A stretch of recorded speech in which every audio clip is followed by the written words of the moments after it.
এক ছিল ছোট্ট একটা গ্রাম। সেই গ্রামে থাকত রাফি নামে এক দুষ্টু কিন্তু খুব ভালো মনের ছেলে। রাফির একটা সমস্যা ছিল, সে খুব অস্থির ছিল, কোনো কাজ ঠিকমতো শেষ করত না। একদিন বিকেলে রাফি মাঠে খেলছিল। হঠাৎ সে দেখল এক বৃদ্ধ লোক গাছের নিচে বসে আছেন। রাফি এগিয়ে গেল। বৃদ্ধ লোকটি হাসলেন আর বললেন, এই নাও, এটা একটা জাদুর বীজ। যদি তুমি ধৈর্য ধরে এটাকে লাগাও আর যত্ন নাও, তাহলে এটা তোমাকে অবাক করে দেবে। রাফি খুব খুশি হয়ে বীজটা নিয়ে বাড়ি গেল।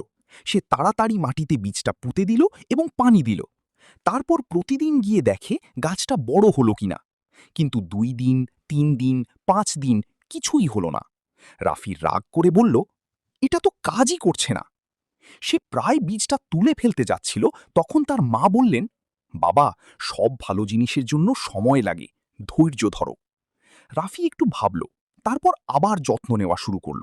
প্রতিদিন পানি দিত, আগাছা পরিষ্কার করত আর গাছটার সাথে কথা বলতো। একদিন সকালে রাফি দেখে ছোট্ট একটা চারা গুজিয়েছে। দিন যায়, চারা বড় হতে থাকে। কয়েক সপ্তাহ পর সেটা একটা সুন্দর গাছে পরিণত হলো। আর একদিন গাছে ফুটল রঙিন ফুল আর ঝুলতে লাগলো মিষ্টি ফল। রাফি খুব খুশি হলো। সে বুঝতে পারল জাদু আসলে বীজে নয়, তার ধৈর্য আর যত্নেই ছিল। তারপর থেকে রাফি আর কখনো তাড়াহুড়ো করত না। সে জানত ধৈর্য ধরলে ভালো ফল একদিন আসবেই।